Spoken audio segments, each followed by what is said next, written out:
ಪಾಪಿ ಪಾಕಿಸ್ತಾನಕ್ಕೆ ಕೇಂದ್ರ ಗೃಹ ಸಚಿವ ಅಮಿತ್ ಶಾ ಮತ್ತೆ ಚಾಟಿ ಬೀಸಿದ್ದಾರೆ. ಡೆಲ್ಲಿಯಲ್ಲಿ ನಡೆದಂತಹ ಸುಮಾರು 22ನೇ ಬಿಎಸ್ಎಫ್ ಹೂಡಿಕೆ ಸಮಾರಂಭ ಮತ್ತು ಈ ರುಸ್ತುಂ ಜಿ ಸ್ಮಾರಕ ಉಪನ್ಯಾಸದಲ್ಲಿ ಮಾತನಾಡಿದ ಕೇಂದ್ರ ಗೃಹ ಸಚಿವ ಅಮಿತ್ ಶಾ ಅವರು ಆಪರೇಷನ್ ಸಿಂಧೂರ್ ನಡೆಸಿದ ಭಾರತೀಯ ಸಶಸ್ತ್ರ ಪಡೆಗಳನ್ನು ಶ್ಲಾಘಿಸಿದ್ದಾರೆ. 2014ರಲ್ಲಿ ಬಿಜೆಪಿ ಸರ್ಕಾರ ರಚನೆಯಾಯಿತು.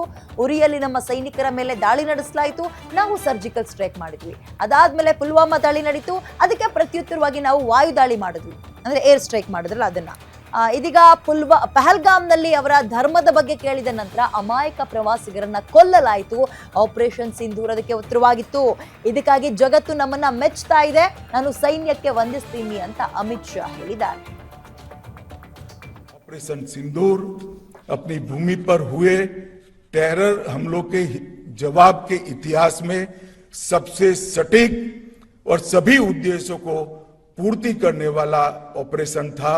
और इस सटीक ऑपरेशन का न केवल भारत, पूरी दुनिया के एक्सपर्ट्स भूरी भूरी प्रशंसा कर रहे हैं और हमारे सेना के जवानों की भी प्रशंसा, इनकी वीरता की प्रशंसा, इनकी मारक क्षमता की प्रशंसा और साथ में सेना के संयम की भी प्रशंसा हो रही है कि हमने केवल आतंकी अड्डों और उनके एयरबेस को ही टारगेट किया. ऑपरेशन सिंदूर अपनी भूमि पर हुए ऑपरेशन सिंदूर और उसके बाद की घटनाओं के कारण आज पाकिस्तान पूर्णतः एक्सपोज हो चुका है कि भारत में जो टेररिज्म है वो पाक स्पॉन्सर है. पाकिस्तान के द्वारा स्पॉन्सर टेररिज्म भारत के अंदर हो रहा है, क्योंकि जब पाकिस्तान के टेरर के अड्डों पर हमला किया, जवाब पाकिस्तान की सेना ने दिया.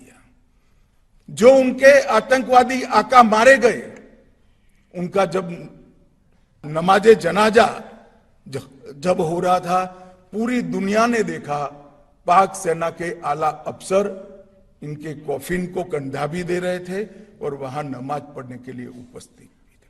एक प्रकार से अब तक पाकिस्तान जो डिनाई कर रहा था, वो आज दुनिया के सामने ऑपरेशन सिंदूर के बाद पूर्णतया एक्सपोज हो चुका है कि भारत में टेररिज्म पाक स्पॉन्सर टेररिज्म है. इसमें अब दुनिया में किसी को शंका नहीं रही है. ऑपरेशन सिंदूर और उसके बाद की ಆಪರೇಷನ್ ಸಿಂಧೂರದ ಬಳಿಕ ಪಾಕಿಸ್ತಾನಕ್ಕೆ ಭಾರತ ಸಿಂಹ ಸ್ವಪ್ನವಾಗಿದೆ. ಪಾಕಿಸ್ತಾನದ ಆರ್ಥಿಕತೆಯ ಬುಡಕ್ಕೆ ಕೈ ಹಾಕಿರುವ ಕೇಂದ್ರ ಸರ್ಕಾರ ಪಾಕಿ ದೇಶಕ್ಕೆ ಮತ್ತೊಂದು ಶಾಕ್ ಕೊಡಕ್ಕೆ ರೆಡಿ ಆಗ್ತಾ ಇದ್ದಾರೆ. ವಿಶ್ವಸಂಸ್ಥೆಯ ಐಎಂಎಫ್ ಪಾಕಿಸ್ತಾನಕ್ಕೆ ಕೊಡುವ ಸಾಲಕ್ಕೆ ಕೊಕ್ಕೆ ಹಾಕಲು ಭಾರತ ಮುಂದಾಗ್ತದೆ. ಈ ಬಗ್ಗೆ ಐಎಂಎಫ್ಗೆ ಮನವಿ ಮಾಡೋಕೆ ಸಿದ್ಧವಾಗಿರುವ ಭಾರತ ಸರ್ಕಾರ ಅದಕ್ಕೆ ಬೇಕಾದಂತಹ ಎಲ್ಲ ಸಿದ್ಧತೆಗಳನ್ನ ಮಾಡ್ಕೊಳ್ತಾ ಇದೆ. ಅವ್ರಿಗೆ ಏನೇ ಹಣ ಸಿಕ್ಕರು ಅವ್ರು ಏನ್ ಮಾಡ್ತಾರೆ ಹೇಳಿ, ಹೋಗಿ ಟೆರರಿಸಂ ಮೇಲೆ ಇನ್ವೆಸ್ಟ್ ಮಾಡ್ತಾರೆ. ಓಕೆ, ಪಾಕ್ ಸಾಲಕ್ಕೆ ಕೊಕ್ಕೆ, ಇದ್ರ ಬಗ್ಗೆ ಸುದ್ದಿಯನ್ನ ನೋಡ್ತಾ ಹೋಗೋಣ. ನಾವ್ ಯಾಕೆ ಇದನ್ನ ನಿಲ್ಲಿಸಬೇಕು ಅಂತ ಪ್ರಯತ್ನ ಪಡ್ತಾ ಇದ್ದೀವಿ? ಒಂದೇ ಲೈನಲ್ಲಿ ಹೇಳಬೇಕು ಅಂದ್ರೆ ಅವ್ರು ಅದನ್ನ ಬಳಸ್ಕೊಳ್ಳಲ್ಲ ರೀ ನೆಟ್ಟಿಗೆ. ಪಾಕಿಸ್ತಾನಕ್ಕೆ ನೀಡುವ ಸಾಲ ಮರುಪರಿಶೀಲನೆ ಮಾಡಬೇಕು ನೀವು ಅಂತ ಇದೀಗ ಮನವಿ ಮಾಡ್ತಾ ಇದೆ ಭಾರತ. ಪಾಕಿಸ್ತಾನಕ್ಕೆ ಹಣ ಕೊಡ್ತಿರಲ್ಲ ಸಾಲದ ರೂಪದಲ್ಲಿ, ಅದರ ಬಗ್ಗೆ ಎರಡೆರಡು ಸಲ ಯೋಚನೆ ಮಾಡಿ. ಪಾಕಿಸ್ತಾನಕ್ಕೆ $20 ಬಿಲಿಯನ್ ಪ್ಯಾಕೇಜ್ ನ ಪ್ಲಾನ್ ಈಗ ಆಲ್ರೆಡಿ ಆಗಿದೆ. ಇದು ಸುಮಾರು $20 ಬಿಲಿಯನ್ ಲೆಕ್ಕ ಹಾಕೊಳ್ಳಿ ಎಷ್ಟು ಅಂತ. ಇದ್ರ ಬಗ್ಗೆ ನೀವು ಮರುಪರಿಶೀಲನೆಯನ್ನ ಮಾಡಬೇಕು ನೀವು ಅಂತ ಅವ್ರಿಗೆ ಸಾಲ ಕೊಡ್ತಿರಲ್ಲ, ಅದಕ್ಕೆ ಪಾಕಿಸ್ತಾನವನ್ನ ಮತ್ತೆ ಗ್ರೇ ಲಿಸ್ಟ್ಗೆ ಸೇರಿಸೋಕೆ ಭಾರತ ಒತ್ತಾಯ. ಯಾರು ಕೂಡ ಸಪೋರ್ಟ್ ಮಾಡಲ್ಲ ಗ್ರೇ ಲಿಸ್ಟ್ಗೆ ಒಂದ್ಸಲ ಹೋಗ್ಬಿಟ್ರೆ. FATF financial action task force ಸಂಸ್ಥೆಗೆ ಇದೀಗ ಭಾರತ ಮನವಿ ಮಾಡ್ತಾ ಇದೆ. ಇವರಿಗೆ ನೀವು ಸಾಲದ ರೂಪದಲ್ಲಿ ಹಣ ಕೊಟ್ರೆ ಇವರು ಅದನ್ನ ಪಡ್ಕೊಂಡ ಉದ್ದೇಶಕ್ಕೆ ಅವ್ರು ಬಳಸಲ್ಲ, ಬದಲಾಗಿ ಭಯೋತ್ಪಾದಕರ ಮೇಲೆ ಇನ್ವೆಸ್ಟ್ ಮಾಡ್ತಾರೆ. ಪಾಕಿಸ್ತಾನದಿಂದ ವಿಶ್ವ ಬ್ಯಾಂಕ್ ಹಣ ದುರುಪಯೋಗ ಇಲ್ಲಿ ತನಕ ಆಗಿರೋದೆಲ್ಲವೂ ಕೂಡ ಅದೇ, ಇನ್ನು ಮುಂದಕ್ಕೂ ಅದನ್ನೇ ಮಾಡ್ತಾರೆ. ಹಾಗಾಗಿ ಅವರಿಗೆ ಸಾಲ ಕೊಡೋಕ್ಕಿಂತ ಮುಂಚೆ ಎರಡೆರಡು ಸಲ ಯೋಚನೆ ಮಾಡಿ ಇದನ್ನ ದಯವಿಟ್ಟು ಮರುಪರಿಶೀಲನೆ ಮಾಡಬೇಕು ನೀವು. ಉಗ್ರರಿಗೆ ಪಾಕಿಸ್ತಾನ ಸಹಾಯ ಮಾಡ್ತಾ ಇದೆ, ಸಾಲವನ್ನ ತಗೊಂಡು ಅವ್ರ ಹೊಟ್ಟೆಗೆ ಸುರಿತಾ ಇದೆ.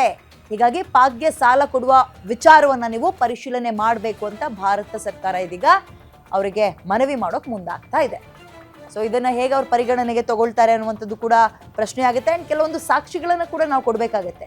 ಯಾವಾಗ ಯಾವಾಗ ಏನೇನು ಮಾಡಿದ್ರು ಅಂಡ್ ಯಾರ್ಯಾರು ಸಿಕ್ಕಿದ್ರು ಅವ್ರ ದೇಶದಲ್ಲಿ, ಆ ಮೋಸ್ಟ್ ವಾಂಟೆಡ್ ಟೆರರಿಸ್ಟ್ಗಳು ಯಾವ್ಯಾವ ದೇಶಕ್ಕೆ ಬೇಕಾದಂಥವ್ರು ಪಾಕಿಸ್ತಾನದಲ್ಲಿ ಸಿಕ್ಕಿದ್ರು, ಇವೆಲ್ಲವನ್ನ ಇನ್ಫಾರ್ಮೇಶನ್ ಕೊಡಬೇಕಾಗುತ್ತೆ ನಮ್ಮವರು ಕೂಡ. ಏಕಾಏಕಿ ಹೋಗಿ ಅವ್ರಿಗೆ ಕೊಡಬೇಡಿ ಅಂದ ತಕ್ಷಣ ಅವರು ಸುಮ್ಮನಾಗಲ್ಲ.